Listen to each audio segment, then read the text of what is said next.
Hi, before we start the show, I just wanted to say thanks to everyone who has listened through to this final episode of Season 2. Some of you have been listening since day one, some of you have picked it up and started binging the story just last week, and I've said this before, but I'll say it again, making this show along with Griffin and all the kids who email us, who call us, it has been the most fulfilling creative project I've ever been a part of. Hearing from kids and families around the world, there's just no better feeling. So thank you so much for making this show so fun for me to make, even when you're instructing my robot to dump ice water on my head, like Nate from Cutter recently did. Happy birthday, Nate, by the way. I'll be working on Season 3 this summer, so if you have any ideas, send them in and I'll do my best to incorporate them. And if you're in the Chicago area and can come to the Printers Row Literary Festival on June 11th, Griffin and I will be there. It's free. It's going to be fun. And I really look forward to meeting some of you. Okay, on with the show.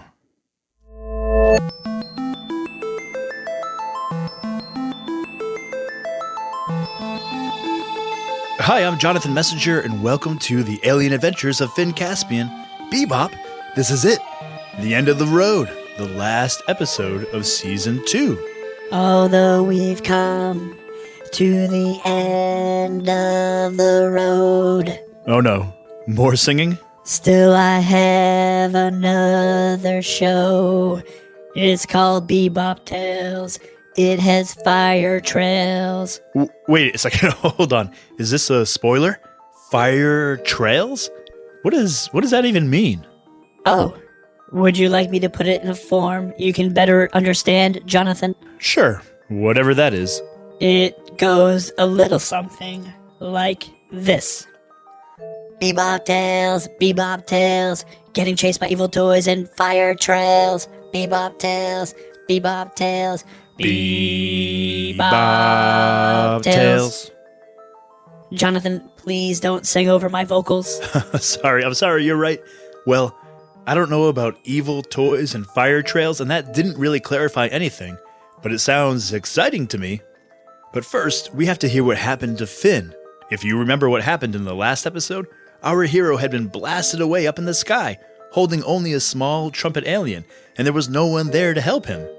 So let's see if he's able to get out of this one in the final episode of the Alien Adventures of Finn Caspian, Season 2, Electric Beepaloo. What? Just kidding. The final episode of the Alien Adventures of Finn Caspian, Season 2, A New Friend.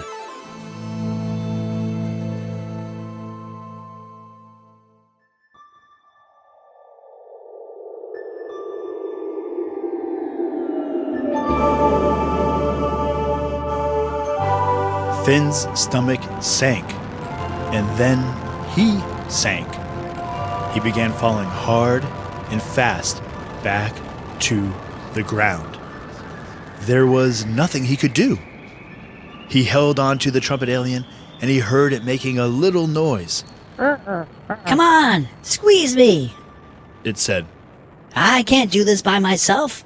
Finn wrapped his arms around the alien and pointed the trumpet at the ground. He gave it a squeeze, and nothing happened. The trumpet alien blew as hard as it could, but still nothing happened. Come on, yelled Finn. I'm trying, said the trumpet alien. I'm a living being, I'm not a rocket ship. The ground was coming up on them fast. The wind around Finn's space helmet made the loudest noise he'd ever heard. If everything had seemed so small to him before, high above the ground, now everything was growing at a grotesque rate. The leaves on the tree, the grass on the ground, all came into clear view, each individual blade. He thought he saw horrified looks on the faces of Barkin and Nutkin. Yeti guards had turned away so as not to see what happened. He squeezed and squeezed the trumpet alien, but nothing worked. It was no use. They were plummeting fast, no matter how much Finn squeezed, or the trumpet alien blew out. There was no ship on the horizon ready to save him. His robot Foggy, the robot he loved so much, who had saved Finn's life on his birthday, lay motionless on the ground. Finn closed his eyes and readied for the final collision with the grass. The wind in his ears was deafening. But then, Finn had an idea. He wrapped his legs around the trumpet alien's body, hooked his feet together, and squeezed as hard as he could, and they seemed to slow down a little bit. It's working! Don't talk, said Finn. Just blow. I was just excited. Finn squeezed again, and they slowed down some more. But they weren't slowing down enough, and they were too close to the ground. It would take a dozen little trumpet aliens to blow out enough air to keep Finn from crashing to the ground, or even just to land without breaking half the bones in his body. Finn could see the trumpet giant grinning at him, waiting for him to fall. It was too much. Never mind the danger he was in. Too many times since they first landed on this planet, someone had been laughing at the explorers. Someone who thought they could never do what they set out to do. It could be the trumpet aliens, the Shakespeare kids, the Yeti guards, the king. Finn was tired of it. And seeing the look on the giant's face, he knew he had to do something about it. Finn pointed the alien in his arms sideways, squeezed as hard as he could, and rocketed them straight at the giant. What are you doing? Yelled the trumpet alien. I don't know. We'll see. Yelled Finn. He squeezed the trumpet alien one more time, just as the giant pointed its horn at them, as if it were going to blast them back into the sky. The little trumpet alien stuck in the giant's horn, like a pea in a pod. Finn landed on top of the little alien, inside the horn. The giant let out another blast, but the sound shook Finn, and his ears ached, but the giant was officially muzzled. It could try and try to blast the smaller trumpet alien out, but it was stuck. Finn pushed the smaller alien in even further. Thanks a lot, it said, as Finn climbed out of the giant horn and grabbed a nearby tree branch, shimmying back down to the ground. Get out of there, you fool! Yelled the giant. The giant reached up to yank the little alien out of its horn, and when it did, the amulet came tumbling out of its hand. Finn grabbed it and threw it to one of the guards. The giant immediately began shrinking. The amulet! Where is it? Give it back to me! But the trumpet alien was shrinking by the second, which made the alien inside his trumpet more and more uncomfortable, and by the time Finn had picked himself up off the ground, the trumpet aliens were the same size again, and the one had popped out of the other's horn. The guard placed the amulet on the king's lap and untied Nutkin and Barkin. Finn knelt down next to Foggy, who lay still. Foggy, is there anything I can do? Asked Finn. You can make sure none of those trumpet aliens play any more of that awful music, said Foggy. I don't think we're going to have to worry about that anymore, said Finn. The guards were all holding the trumpet aliens, squeezing their trumpets shut, and carrying them back to the castle. Finn sat down next to Foggy. I suppose I should start dragging you in the direction we saw the pod fly off in. We have to go find everybody. I just wish we knew if they were still in the same solar system or not. Well, you might have an answer sooner than you think, said Barkin, walking over with Nutkin. It looks like your plan on Tucunia worked. Off in the distance, Finn could see the Shakespeare pod, flying toward them. It was zigging and zagging and flying all over the place, as though it was the pilot's first time at the wheel. As it got closer, Finn could see why.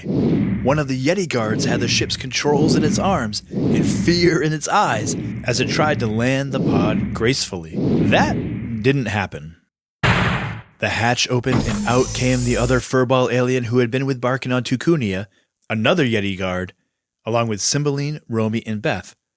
The guard who had piloted the plane stayed on the pod, catching its breath. King Huxley, yelled Cymbeline. The king, awake now but still weak, was lying beneath the tree. We have returned with the final piece of the amulet. These Marlowe jokers may have tried to steal our glory, but we, the cosmonauts of the Shakespeare 820 Interplanetary Exploratory Space Station, have completed the quest. Cymbeline held out something small for the king to see. The king gave it a puzzled look. Finn peeked at it. Hey, Cymbeline? I don't think that's part of the amulet. Be quiet, Marlowe cadet. How would you possibly know? Because, said Finn, that's not a jewel you have there. It's nice and pink and sparkly, but it's actually the pinky toe of an epismorph. The good news is, though, that it'll come back to life any minute now, so you'll have a nice pet. Cymbeline dropped the toe to the ground. Ugh, I know. It was Hamlet's idea to say it was part of the amulet. Well, where is old Hammy anyway? Said Finn. Cymbeline took a deep breath. He's on our pod. You can't see him because the Bigfoot thing over there is sitting on him. Finn laughed. Wait, you mean Hamlet is that guard's chair? Cymbeline kicked at the grass. I don't know. He said something he shouldn't have about the guard's hair, and the guard sat on him and flew the pod. I think I have whiplash. Finn considered for a moment asking the king to let him take the Shakespeare's pod back to the Marlowe, but he figured if he did that, he'd eventually have to return it, which meant seeing the Shakespeare kids again, which he did not want to do. The king motioned to Barkin and whispered something in his ear.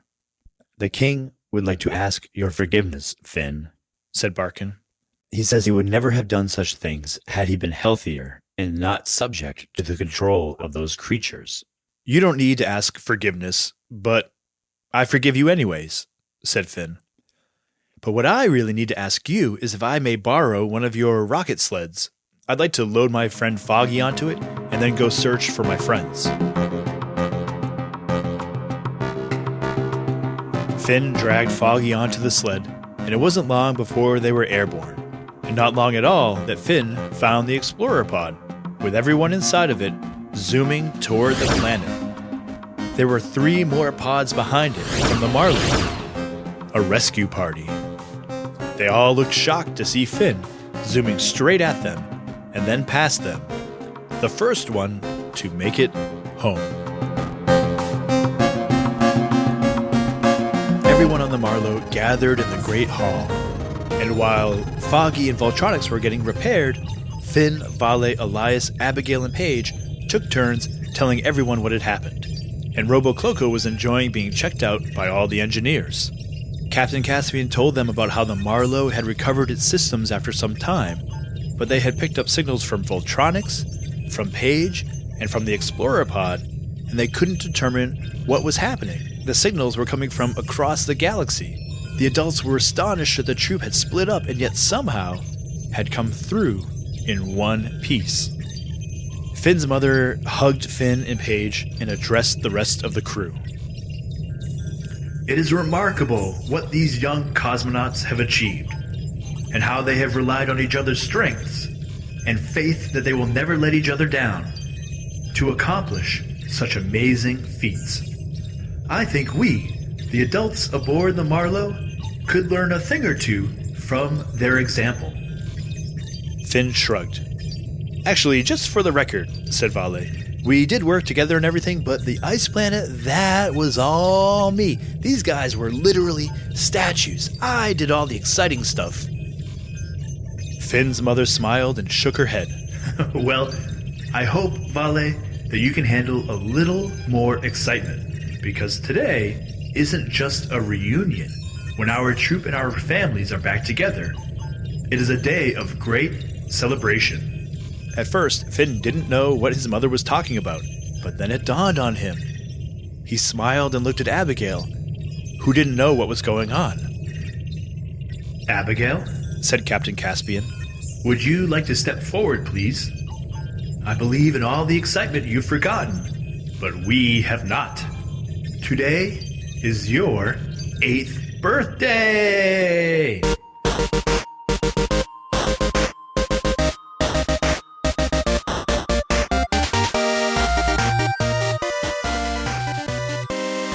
Abigail's parents came forward and gave the traditional birthday speech, the crowd chanting Abigail's name. And Finn, Elias, and Bali ran out of the room, coming back wheeling in a new robot, a thick black cloth draped over it. Abigail jumped up and down and raced to the robot, yanking off the cloth. It was a beautiful machine, with the orange tint of copper and a dull shine. It was only about a head taller than Abigail, and on its chest, in shining chrome, was a crest. And inside that shield was an etching of a bunny, its eyes sparkling with lasers. "Oh, she's perfect," said Abigail, "and I know exactly what book I'm going to give her. Unlike some people I know." She nudged Finn, who had been staring at the bot. "Yeah, so what book is it?" said Finn. But Abigail shook her head. "I'm not telling." "Oh, she's perfect. I just want to squeeze her, but I also just want to look at her. Oh, I don't know what to do. But wait, let's go to the library. Why are we just standing around? Let's go, come on." She grabbed Finn's hand and pulled him out of the great hall and into the corridor, and the two friends raced to the library to get the book for the new bot. And when they got there, they slowed down. There was something calming about being among all of the books again. Abigail began scanning the bookshelves, Finn following behind her. She found her book, put her finger on it, traced the spine, and just tipped it out, but didn't pull the book all the way off the shelf. "You know, it's incredible, Finn," she said. "A few weeks ago, we were just kids playing around on this space station, and then it was your birthday, and then everything changed. First, we saved the Marlow, then we saved basically an entire planet." She took the book off her shelf and hugged it to her chest. "What do you think we'll do next, Finn?" she said. "Save the universe?"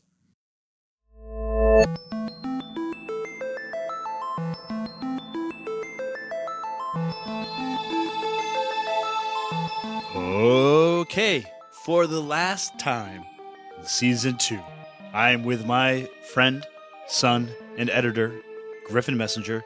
Say hi to everybody, Griff. Hi. Hello. All right, and that's it. That's the end of the season. What do you think? Awesome. Yay! All right. Yeah, you like that last episode? Battle! Yeah, you like the battle. I know you do. Oh, the battle dance is coming out again. All right, so let's talk. What do you have any? You have any questions for me? I wonder what the bot's book is gonna be, and what personal thing, which person he'll impersonate. Yeah. So, what book is Abigail taking off the shelf, and then what character in that book is she going to be? Is that bot going to be right? Yeah.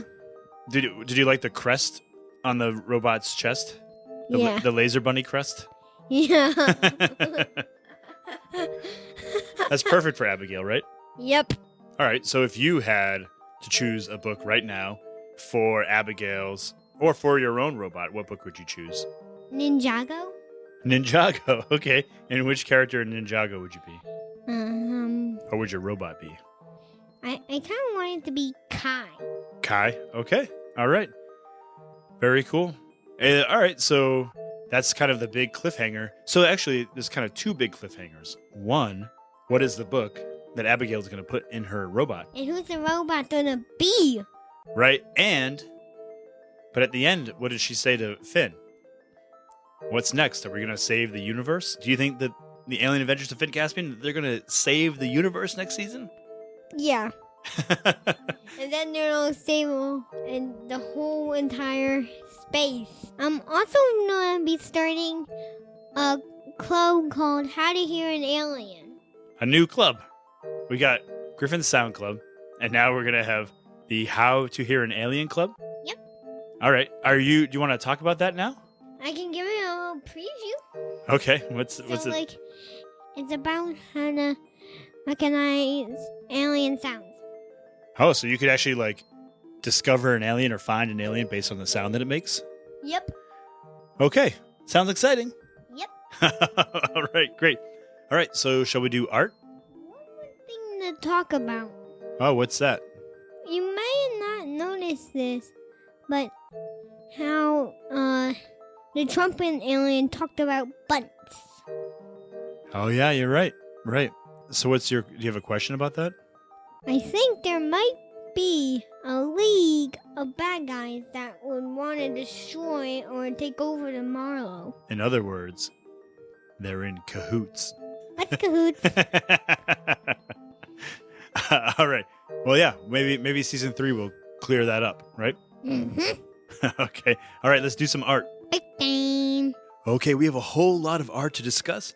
I'm going to try to mention everyone who has sent in art up until the end of the season. If I miss you, let me know, and I'm sure Bebop will just love pointing out my mistakes during Bebop Tales. All right, here we go. Caleb and Joshua, who are 6, and Isaac, who is 4, from Merida, Yucatan, Mexico. Clara, who is 8, who drew a sapphire. Nina, from San Carlos, California. Josie, from Accra, Ghana. Siblings Alexander, 6, and Audrey, 4. Alexander actually has a joke that slipped by me before, but I'll tell it right now. What is a pencil's favorite place to go on vacation? Pennsylvania! All right, I like that one.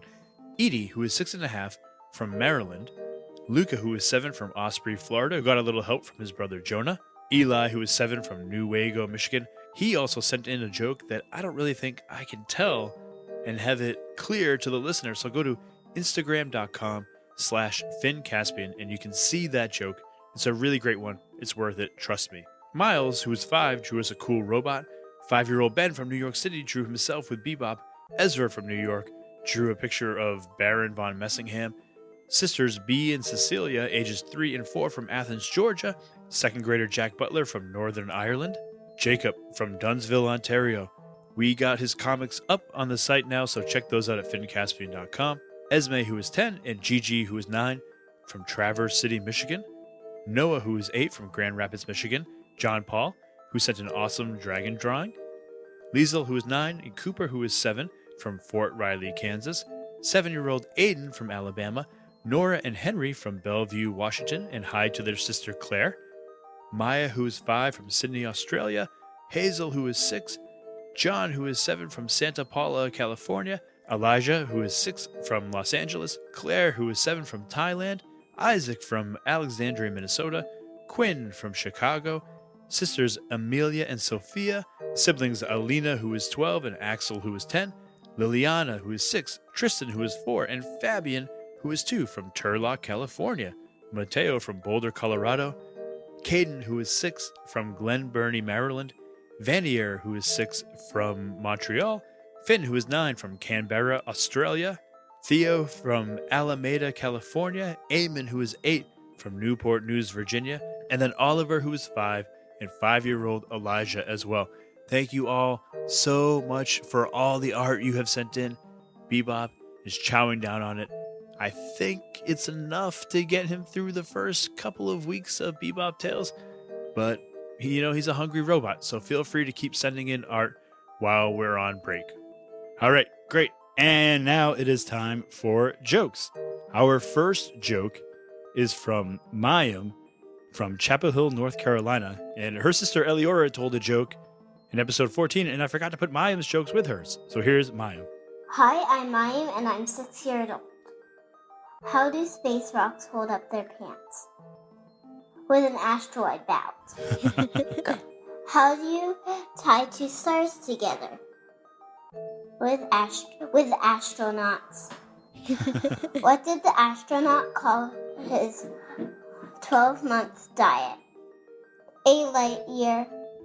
Did you hear about the rocket science party? It was a blast.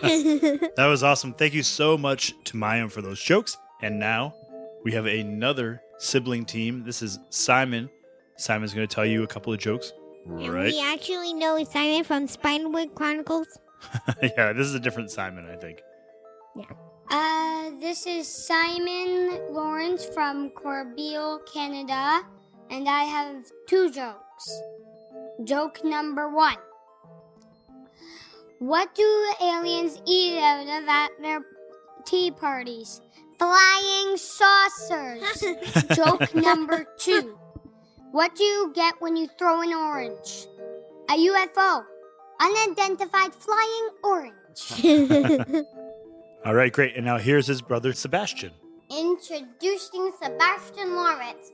I have a knock-knock joke to tell. Knock, knock. Who's there? Interrupting alien.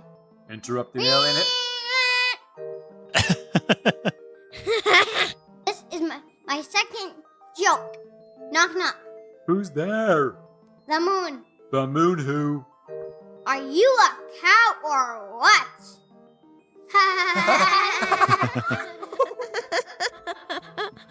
All right, thank you so much to Sebastian and Simon. Those were awesome jokes. It's good ones to close out the season on, I think. We'll be playing more of your jokes. If you send in jokes and you haven't heard those jokes yet, we'll be playing them on Bebop Tales. Don't worry. Totally. All right, so that's it for the season. That's it for the episode. That's it for the season. Anything you want to say, Griff?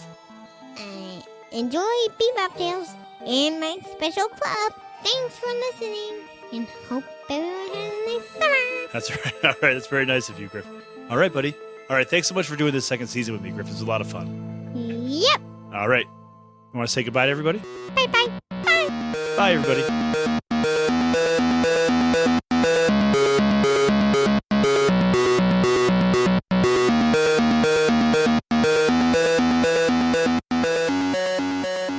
Okay, thanks for coming back and having some more fun with us this whole season. I'm so grateful that you've been here and that you've shared all of your incredible art and ideas and jokes and sounds with us. Speaking of sounds, the sounds in this week's episode came from 4-year-old Loretta from Canada and 5-year-old Celeste, who both made sounds for when Finn is squeezing the trumpet alien. If you haven't heard your sounds yet, do not despair. Griffin will be collaborating with Bebop to keep the Sound Club going throughout Bebop Tales. And a shout out to all the artists who sent in their food, and thanks to Simon, Sebastian, and Mayim for the jokes. The Alien Adventures of Finn Caspian is a Gen Z Kids production, written and produced by Jonathan Messenger, edited and guided by Griffin Messenger, with special thanks to Maria Villanueva. The theme music you hear at the beginning and end of every show is by Mark Greenberg, recently voted the nicest human in the Milky Way. For more information about the music, the art, everything about the show, check out the show notes. See all the art mentioned this week at fincaspian.com. And thanks, as always, for sending in everything that you've sent in. And thanks again for being the world's greatest audience and partners in making this show with us. And I just want to say really quickly, thanks to Griffin for always making it fun to make the show. And thanks to Bebop for always making it hard to make the show. And be sure to stay tuned for Bebop Tales and perhaps a few other surprises as we get ready for Season 3. I hate to say it, but bye everybody. Come see us in Chicago.